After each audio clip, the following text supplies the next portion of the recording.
قال النبي صلى الله عليه وسلم এক নম্বর হাদিস শরীফ আখলিস দীনাকা ইয়াকফিকাল আমালুল কলিল।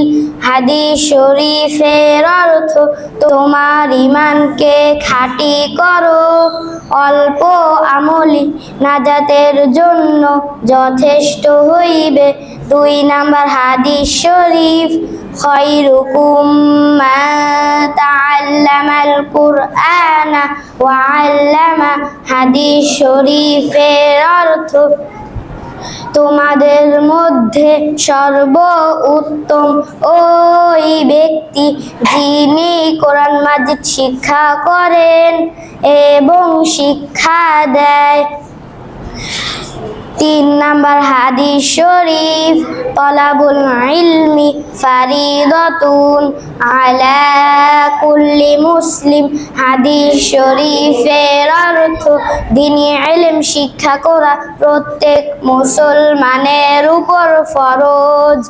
4 নম্বর হাদিস শরীফ আত-তুহুরু শাতরুল ঈমান। হাদিস শরীফের অর্থ পবিত্রতা ঈমানের অঙ্গ। 5 নম্বর হাদিস শরীফ মিফতাহুল জান্নাতিস সালাহ। হাদিস শরীফের অর্থ নামাজ বেহেশতের চাবি। 6 নম্বর হাদিস শরীফ আউয়ালু মা ইউহাসাবু বিহিল আবদু ইয়াউমাল কিয়ামাতিস সালাহ।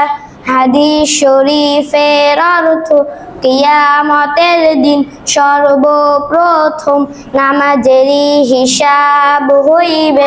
7 নম্বর হাদিস শরীফ ফাদলুল আলিমি আলাল আবিদি কাফাদলি আলা আদনাকুম। হাদিস শরীফের অর্থ তোমাদের মধ্যে সর্বাপেক্ষা ছোট ব্যক্তি হইতে আমার মর্তবা যত বড়, বেএলেম আবেদের চেয়ে একজন খাঁটি আলেমের মর্তবা তত বড়। 8 নম্বর হাদিস শরীফ আদ-দুআউ ওয়াল ইবাদা। হাদিস শরীফের অর্থ দোয়াই ইবাদত।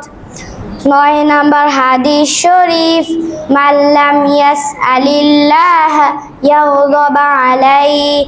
হাদিস শরীফের অর্থ যে ব্যক্তি আল্লাহ তাআলার নিকট দোয়া করে না, আল্লাহ তাআলা তার উপর রাগান্বিত হন।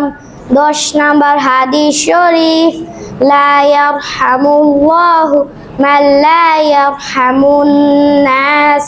হাদিস শরীফের অর্থ আল্লাহ তাআলা ওই ব্যক্তির ওপর রহম করে না যে মানুষের ওপর রহম করে না। আসসালামু আলাইকুম ওয়া রাহমাতুল্লাহি ওয়া বারাকাতুহু।